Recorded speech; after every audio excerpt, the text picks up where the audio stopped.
Well, thank you everyone for tuning in once again. Our monthly BCGS talk. It's our great pleasure to have with us today Mehrdad Darijani from the other side of the country, St. John's, Newfoundland. Mehrdad is the CEO of Geotexera. Yeah, Geotexera, that's right. He graduated, what, 2 years ago from your PhD, right, at Memorial University with Colin Farquharson. Yeah.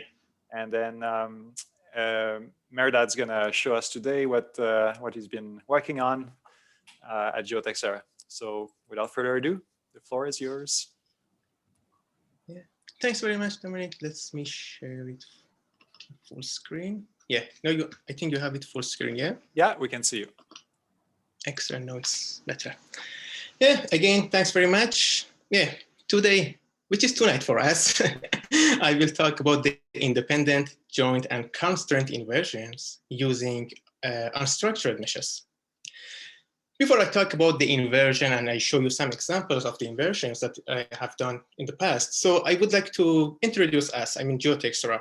Geotexera is built in 2020, last year, to use and license software such as MAGNUM, which these softwares are developed by the research groups of Dr. Colin Farquharson from Memorial University of Newfoundland and Dr. Peter Lelièvre from Mount Allison University. One of the software, as I mentioned, which is the software is ready for licensing as well. So it's called MAGNUM, and it is developed to be the most fully functional forward modeling and inversion software for different type of the geophysical data on one single platform. I will talk about it and I will provide more information what this software can do, and especially most of the results are, today I am showing you, are related to working with this software.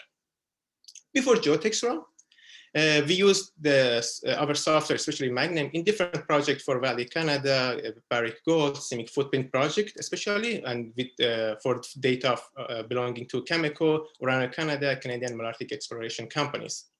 And also the some things in the about the Geotexeral is that at Geotexeral we are collaborating with academia to use the latest and the most advanced tools and methods, and also to keep all those tools up to date.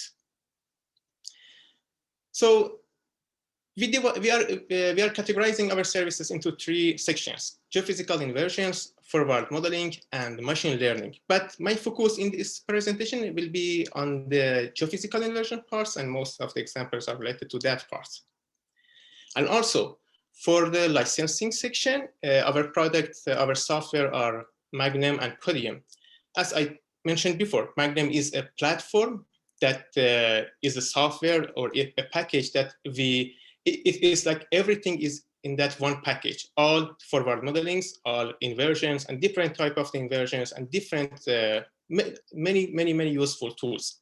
So one of the points about this package is that it provides us a large variety of useful tools and methods. And also, we always are keeping this package up to date with the advanced tools and methods. And this software is working on Windows, macOS, and Linux. Of course, this software is fully supported and without any limitation support from us. So even, for example, if you have a data and you want to make it adapt to any immersion software, we can do it for you. Another software is the Podium. Podium is a package of programs for preparation of data for the inversion, and also preparation of the mesh or generating the mesh for the unstructured mesh, actually, for the inversions. And it has many programs that any program that you might need for your use, it's there. For example, if you want to transform a file, for example, from software like GoCAD and bring it to our software, we have that tools for transforming the different type of this formats. So, okay, that was about the Geotexeral and us, but let's talk about the inversion. But before I want to talk about the inversion, definitely I want to focus on the unstructured meshes. So there are some good examples that we have.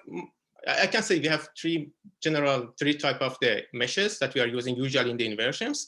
One of them is the structured mesh, which we can see here, like rectilinear mesh. Another one is the semi-structured mesh, and the other one is the unstructured mesh. So when you have a geological interface, when you have like it can be even a topography, any interface, when you want to add it to an inversion model, so rectilinear mesh is not really able to model it unless you make a lot of cells in the where the geological context is located. You should make those cells small and then to model it smoother. But this increasing the number of cells means the increasing the inversion runtime.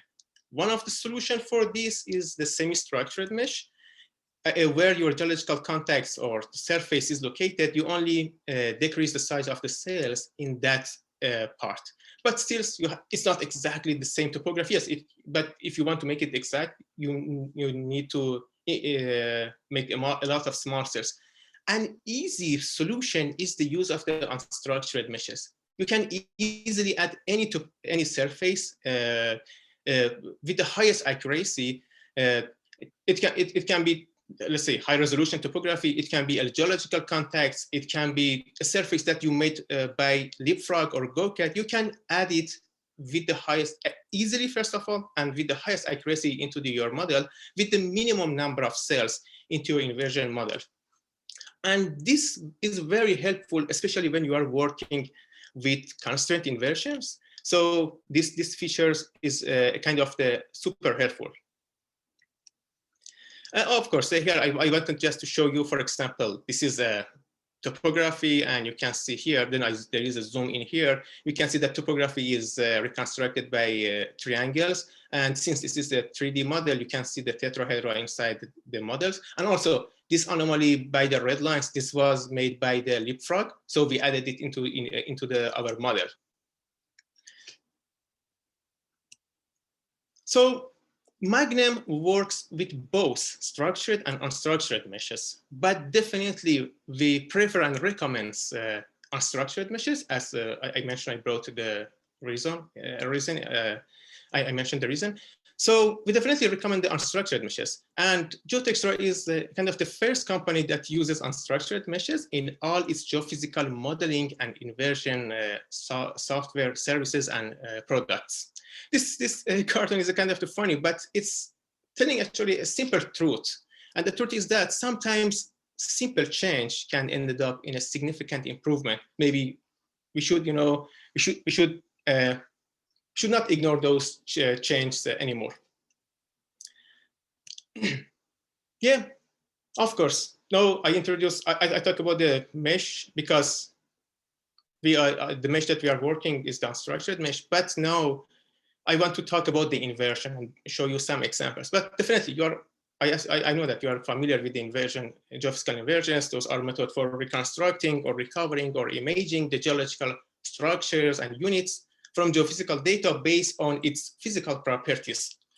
And the software that we have, it enables us to, it has different type of the inversions, such as independent inversions, those conventional inversions that we usually are using, joint inversions. Just in that package, we have different type of the joint inversions depending on the problem and the project. We can use one of those methods or any of them or all of them. But anyway, for those joint inversions, we can do the linear method, correlation method, fuzzy seaming clustering method, cross gradient method, Gaussian method. Yeah, there are different methods, and that's dependent on the problem. We are choosing one of them or some of them or all of them. Also, yes, we can do the cooperative inversion. We can do the constraint inversion using the bounds and reference models. We can do the clustering inversions, or even a combination of them, such as constraint joint inversion, clustering constraint inversion, independent, joint clustering inversion, any combination of them. And that's because we have all those tools in one package in MAGNUM. So we can use these tools, these methods in our services. So, and one of them definitely I would like to mention, because I will bring a good example of this as well, is the magnetic vector inversion. The magnetic vector inversion, we need to use it when we have the remanent-affected magnetic data. So also, we have different inversion approach as well, such as mesh-based, surface geometry, and lithological method approach. So mesh-based is this conventional one again. I showed you, we have cells, the inversion try to find the appropriate physical properties for each cells in that inversion mesh. Surface geometry, we don't have any cells. We just have a surface, and surface usually is a closed surface. And we give the appropriate physical properties to those closed surface. And the inversion only tries to move the nodes on the surface and generate and reconstruct the shape of the anomaly. So another one is the lithological one. Lithological is it's similar to the mesh-based, but there are cells, but this times inversion is kind of the limited. So for example, inversion does not go and find any values for those cells, but we tell the inversion that, okay, we have, for example, we have 5 geological units in this area. So we have 5 physical properties.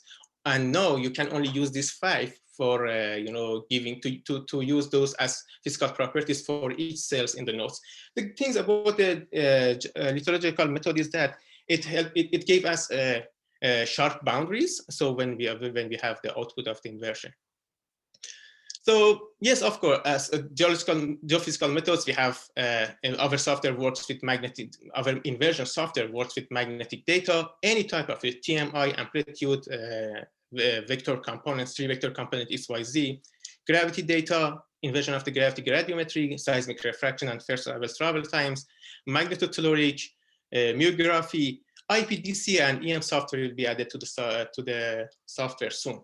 And also, I should mention that, of course, any kind of the ground, borehole, airborne, marine. So any type of the data. So, sorry. So before I show you some examples of the inversion, I would like to a little bit talk about the inversion and its challenge. And I'm pretty sure most of you are familiar with this. We have heard many times inversion is not a black box, and that's true. That's true. If we work with it, we know what that means. We have to know how inversion works. We have to know what are those parameters in the inversion algorithm and how they work. And even when we know these things, we will be able to get an output from the inversion. But we should always ask, is this really a reliable output? Is it, or even maybe that's reliable, but is it still the best thing that we can get? I do believe that maybe if we use a variety of inversion methods and tools, then we can provide a more reliable result. So maybe we shouldn't stick to one method. We should try, depending on what we have actually. Depending on what we have, we should do a variety of inversion methods and tools. So here I want to start showing you the examples. These are from the inversion of the real data. So the first one is the independent magnetic inversion of the remanent-affected magnetic data. So this is from a project we recently worked on, this project at Geotexeral, and that's somewhere close to the equator. So we are dealing with the low magnetic latitudes. Yes, one of the geophysical data that we were inverting was this data, and we applied 2 different types of the inversions to magnetic data.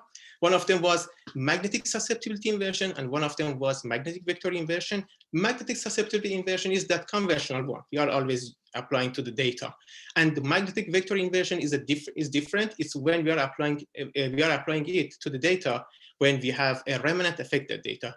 And yes, you can see the difference between the magnetic vector inversion results and the magnetic susceptibility inversion results. Magnetic susceptibility inversion results for this project is showing some deep anomalies here, and in the model, while none of them can be seen in the magnetic vector inversion. It seems apparently they are shallow, and definitely for this case, there are many things that we can understand if it is remanent-affected or not, but definitely for this case, you can see this huge difference between these two. So we really shouldn't trust to the magnetic susceptibility inversion here.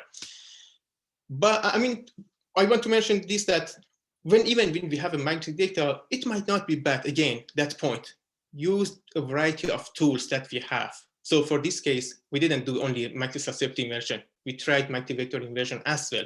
And yeah. The next example is about the independent inversion of the magnetotelluric data. So I removed almost all information again here because of the policy of data. But this is a 3D model, the 3D inversion, but I'm showing you only two vertical intersections. And you can see the low resistive and high resistive anomalies here. And of course, they are all on unstructured meshes. I mean, tetrahedral cells. Another one which is coming from the seismic footprint projects, it was part of the gold exploration. So that's the independent inversion of the magnetic data. And this is actually, these results are published and they are available in the public domain. So if someone is interested, I can send the paper. But yeah, you can see here, we did inversion using the unstructured meshes, and yeah, some anomalies such iron formation and, you know, mafic and ultramafic volcanics can be seen as high susceptibilities, high susceptibility anomalies in the inversion model. Yeah. Yeah, I have very good examples. They are coming from my PhD projects. My PhD project was a part of the seismic footprint projects, and what results I'm showing here, they're all published and again in the public domain. And if you are very interested, I can send you the papers or publications. But yeah, but before I want to show you those examples, because there is a good variety, because seismic footprint projects, we had access to different type of the geophysical data and many information, physical properties. So it was good for us to apply different methods on data to get a better results. So yeah, but before I show you those results, inversion results, I would like to show you this, make you familiar with a little bit about geology. So this is a generic model of the unconformity uranium deposits in the Athabasca Basin. So you can see here on the top, from the top, the first layer is overburden, and it's variable. It's variable from a couple of meters to 100, even 20 meters. So it's really variable. And below the overburden, we have the sandstone. And yeah, I should mention that overburden is the glacial tills. And yeah, below the overburden, we have the sandstone. Sandstone is generated from different formations. And below the sandstone, we have basement.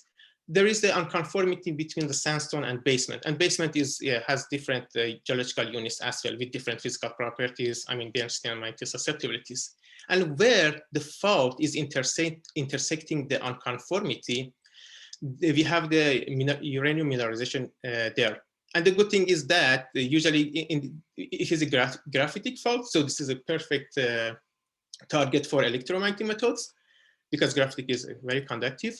And also uranium deposit is close to the alteration zones. Alteration zones have silicification and desilicification. And there is a good contrast between the alteration zone and the sandstone. So they are very good target for the density method. Yeah, the first one is the constraint in inversion of the magnetic and gravity gradiometry data. You can see on the left, you can see that there is the inversion results from the inversion model of the gravity gradiometry data. And here on the right, you can see the inversion results of the magnetic data. So on the top left, you can see an independent inversion of the gravity gradiometry data. But on the bottom, you can see the constraint independent inversion of the gravity gradiometry data. So what was the constraint? Constraint was this sandstone layer. From the real hole data, we knew the location of the sandstone. We knew the upper, the top and the base of the sandstone. So we added this sandstone into our inversion model. And we knew the physical properties here, which is dense. Here it is density. We knew the density of the sandstone. So we gave an appropriate value for the density of the sandstone. And during the inversion, we kept that density fixed. So the inversion was a kind of trying to focus on the other parts of the inversion. Yeah, and yeah, the result is definitely, seems the results are different. And the same things we did with the inversion of the magnetic data. This is independent inversion of the magnetic data. So without any constraint, you can see the anomaly is reconstructed starting from the top, and it goes to the depths. But when you are using the constraint inversion, that anomaly is moved to the basement, which is what we were expecting.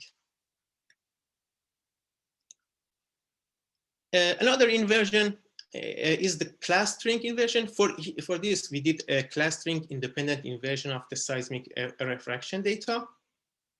So of course, they're all from Seismic Footprint Project, Uranium Site, and from, yeah, as I mentioned before. Yeah, for this clustering inversion, we give the physical properties. First of all, we should know the physical properties of the geological units that we have. Then we give them as prior information to our inversion. The good and things about this kind of inversion is that the boundary or interface between the geological unit will be very sharp. So, and that's, we are actually that's what we are expecting. And yeah, we can see here, this is the inversion of the seismic. You can see the interface which is here, can be seen. It is really sharp between the overburden and sandstone. And also there are 4 drill hole data. This drill hole data are confirming that yes, our results were correct. So what is exactly clustering? So as I mentioned, let's talk about again this example. We have to know the physical properties. So we know that we have 2 layers here, sandstone and overburden, and we knew the seismic velocities or slownesses. So we knew the value of those values of these 2 layers. So we gave those 2 values as to the inversion. We can see here, this is without clustering. So, and this slownesses from, sorry, from the inversion cells, you can see it's a wide range. But when we gave those 2 values as those 2 values of slownesses as for the clustering inversion, all the inversion tried to find or reconstruct the seismic velocity of other part of the mesh close to those values. So it's like the 2 clusters are made. One of them is here and one of them is here.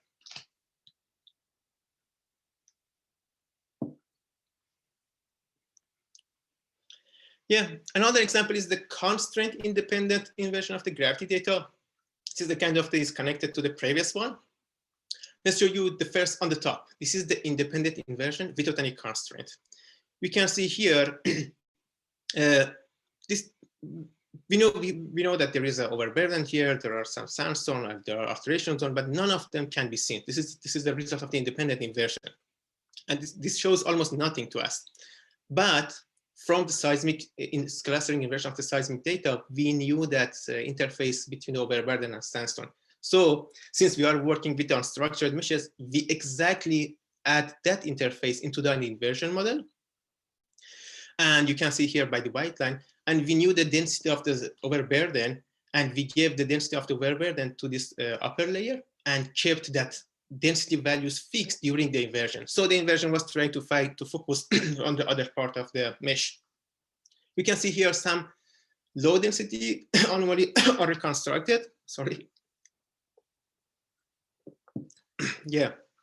So which are what we were expecting, because those are kind of the desilicification. So this one in the black outline is what we're expecting, and this one is we didn't have a drill hole data to know that if it is the right one, but most likely this is another one. Yeah, that's a good example. You can see the difference between constraint inversion and inversion without constraint. And in the constraint, we are getting help from the unstructured mesh because we were adding exactly the interface that we got from our previous inversion. Another example is the joint and constraint inversion of the gravity and magnetic data. So a joint inversion uses 2 different geophysical data sets at the same time, and it gave us one single Earth model.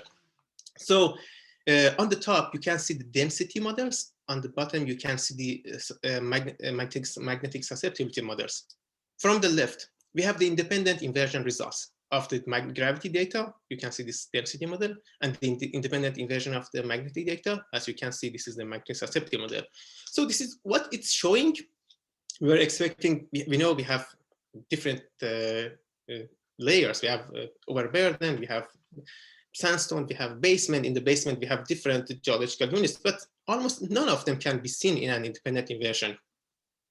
So we were thinking, okay, let's apply the joint inversion. And yes, joint inversion, we applied it to the data, and you can see that the results improve significantly, especially if we use the clustering method. We have many tools, but here we selected the clustering method because we had the physical properties of the geological units, so we use them as in the quasi-streaming clustering method, joint inversion. So yeah, the joint inversion result is showing that unconformity or top of the basement can be seen in both of the models. And also we have some high susceptibility here, low susceptibility here. And this is much better than what we had in the independent inversion. But still we were not happy with that. We were thinking, still, can we improve at least the upper part, where the overburden is located? Yes, and we did a constraint independent inversion, joint inversion using the clustering, fuzzy-streaming clustering method. And what was constraint? It was, again, that sandstone. We added that sandstone to the inversion model, and we kept fixed its physical properties during the inversion. So inversion was trying to focus on the other part of the mesh. You can see here the susceptibility model improved significantly, and this is what we are expecting. This is the fault, where the fault is located, the yellow line. And you can see here the high susceptibility anomalies, low susceptibilities, and also the upper part, where we were interested more, it was the thickness of the overburden. Yes, it was reconstructed as well. So simply, the point about this slides, and maybe all other slides, is that this shows that how using the different tools can be helpful. We didn't stick to the independent inversion. We are thinking about joint inversion, and we had different tools for the joint inversion. We tried some of them. We found that clustering method is helpful, so we used the clustering method, and still okay, that's not enough. Let's do the constraint. And we have, because we have different tools, we were able to improve the results stage by stage. Yeah.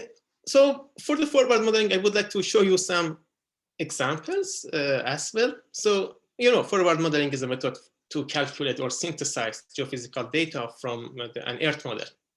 And it is helpful when we want to investigate the size and the contribution of the geological structures in geophysical data. So we can do the forward modeling of the magnetic data, any type of it: gravity gradiometry, seismic refraction, and first order travel times, both time domain and frequency domain electromagnetic data, magnetotelluric, muography, IP and DC software will be added to our software soon. So I would like to start with this example. This is the forward modeling of the seismic refraction data. Again, these are all from Sim Footprint projects. And yeah, and they are all published, and yeah.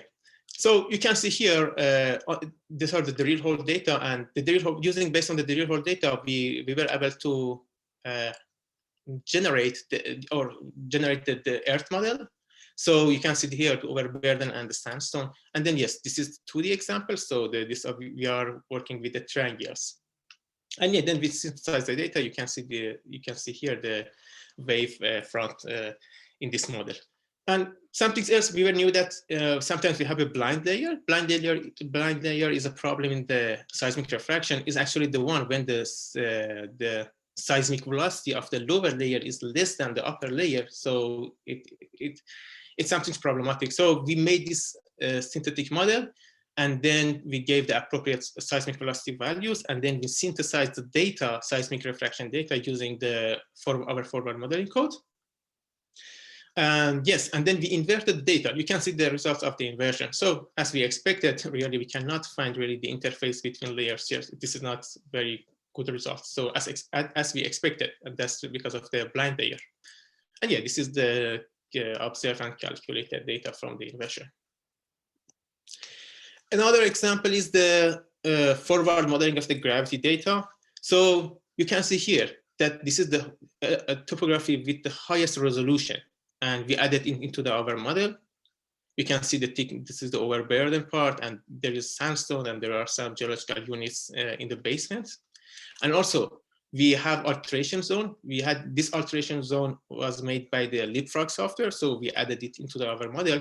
And along a profile, I was investigating the gravity signature from different geological units and structures in this project. Another one is for the forward modeling of the electromagnetic data. Here, the model is very complicated, actually. It's similar to what similar to actually the real geology model. So we have the overburden, sandstone, alteration zone, graphitic fault, and different geological unit in the basement. I gave the appropriate resistivity values to these models, and then using we generate the mesh, and you can see the tetrahedra here. And then I synthesized the electromagnetic data for both airborne frequency domain EM data and airborne time domain EM data.